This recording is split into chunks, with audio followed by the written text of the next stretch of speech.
पटना में बाबा से मुलाकात। 1969 का वर्ष था। एक दादा सेमिनार लेने रांची से हैदराबाद आए थे। सेमिनार का आयोजन हैदराबाद शहर से बाहर एक फार्म हाउस में हुआ था। हम सभी लोग सेमिनार में हिस्सा लेने वहां गए थे। फार्म हाउस पहाड़ी के ठीक नीचे था। गोधूली में हम लोग चोटी पर चले जाते थे और सुरम्य वातावरण में दादा के मुख से बाबा की कहानियों का आनंद लेते थे। उन्होंने बताया कि रांची छोड़ने से पहले वह बाबा से मिले थे और उन्हें बताया कि मैं सेमिनार के लिए हैदराबाद जा रहा हूँ। इसमें बहुत से युवक और छात्र भाग लेंगे। बाबा ने कहा था, वहाँ एक लड़का मुझसे कुछ पूछना चाहता है। वहाँ पहुँचते ही उसे मेरे पास भेज देना। दादा ने यह बात औपचारिक तौर पर कही थी। अंदर की बात वह नहीं जानते थे, परंतु मेरी अंतरात्मा ने बाबा के संदेश के मर्म को भली भांति जान लिया था। दूसरे दिन दादा के साथ रांची जाकर बाबा से मिलने का मैंने मन बना लिया था, परंतु एक समस्या थी। उसी दिन छात्रवृत्ति का भुगतान होना था। उस राशि से पूरे वर्ष की पढ़ाई की जानी थी। मैंने दादा से आग्रह किया कि वह एक दिन रुक जाए ताकि छात्रवृत्ति का भुगतान लेकर मैं भी उनके साथ बाबा से मिलने रांची चल सकूं। उनका उत्तर था, दुनिया में पैसा ही सब कुछ नहीं है। पैसा तो आता जाता रहता है। आदर्श तथा ब्रह्म संप्राप्ति पैसे से कहीं अधिक महत्वपूर्ण होता है। यह सुनकर मैंने फैसला लिया कि उसी दिन दादा के साथ बाबा दर्शन के लिए रांची जाऊंगा। हम लोगों ने रांची के लिए गाड़ी तो पकड़ ली, परंतु इस फैसले के कारण बहुत बड़ी धनराशि से मुझे हाथ धोना पड़ा। कई दिन की यात्रा के बाद हम लोग रांची पहुँचे। बाबा वहाँ नहीं थे, पटना के लिए निकल चुके थे। वहाँ 9 वर्ष का धर्म महाचक्र होने वाला था। अभी धर्म महाचक्र होने में कुछ दिन बाकी था, इसीलिए हम लोग रांची में हो रहे कैंप में हिस्सा लेने चले गए। कैंप 1 सप्ताह तक चला। कैंप के बाद हम लोग पटना के लिए प्रस्थान किए। 1970 में हुए उस धर्म महाचक्र का विशेष महत्व था।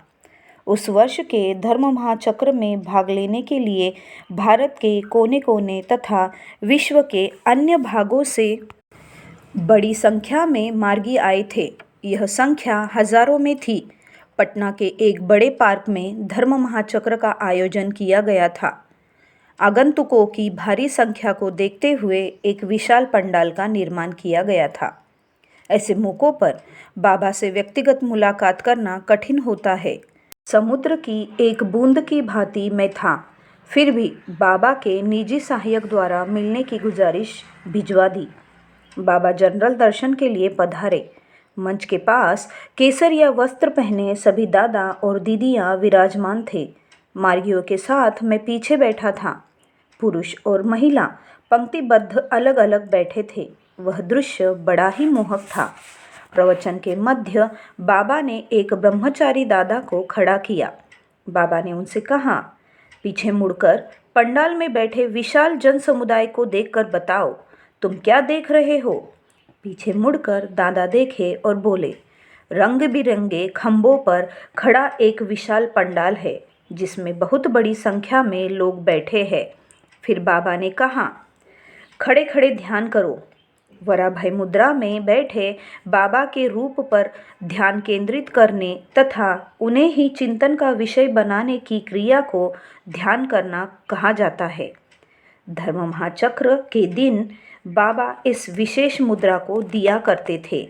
यह मुद्रा परमात्मा का कृपा प्रसाद है, जिसके द्वारा वह साधकों को भयमुक्त करते थे ताकि वे साधना मार्ग में आगे बढ़ सके। दादा ने खड़े खड़े ध्यान किया। बाबा ने उन्हें आंख खोलकर पंडाल में बैठे लोगों को पुनः देखने को कहा। वह आंख खोलकर चारों तरफ दृष्टि दौड़ाए और कहा, बाबा, मैं सर्वत्र बाबा को वराभय मुद्रा में देख रहा हूँ। जैसे ही बाबा अपनी दोनों तर्जनियों को एक विशेष मुद्रा में जोड़े, दादा धड़ाम से जमीन पर गिर गए। वह समाधि में थे। इस अवस्था में वह घंटों पड़े रहे। इस बीच बाबा अपना प्रवचन जारी रखे थे, जैसे कुछ हुआ ही न हो। प्रवचन के बाद बाबा ने वराभय दिया। धर्म महाचक्र के समापन पर बाबा को पटना से चले जाना था। मेरी हार्दिक इच्छा भी थी कि बाबा मुझे बुलाए। उन्होंने निराश नहीं किया। मेरी पुकार सुन ली गई। देर रात्रि बाबा ने अपने निवास पर मुझे बुलाया। जैसे ही मैं कमरा में प्रवेश किया, बाबा ने अपने निकट आने को कहा। उन्हें अपने इतना निकट पाकर मेरी खुशी का ठिकाना नहीं रहा। उस समय मेरे मन में केवल एक प्रश्न था। बाबा ने एक बार अपने प्रवचन में कहा था कि युवकों को या तो सन्यासी बन समाज सेवा करनी चाहिए या क्रांतिकारी शादी कर घर बसाना चाहिए। सन्यासी बनने का विकल्प चुनना मेरे लिए सरल था। गोदावरी घटना के बाद से ही मेरा मन उसी दिशा में दौड़ रहा था। मेरे सामने अहम प्रश्न यह था कि यदि मैं सन्यासी बनता हूँ तो जीवन पर्यंत सन्यासी बना रहूँ। यदि मैं जीवन पर्यंत सन्यासी नहीं रह सका तो इससे यही अच्छा है शुरू में ही सन्यासी न बनूं। इसीलिए मैं बाबा से आश्वासन चाहता था कि यदि मैं सन्यासी बना तो किसी परिस्थिति में भी उस पद से विचलित न हो। मेरी इच्छा थी कि सन्यासी बनने के बाद मेरी मृतक शरीर भी घर वापस न जाए। क्या यह संभव है? यही प्रश्न मेरे मन को बेचैन कर रहा था। बाबा सर्वज्ञ है, उनसे कुछ कहने की आवश्यकता नहीं है।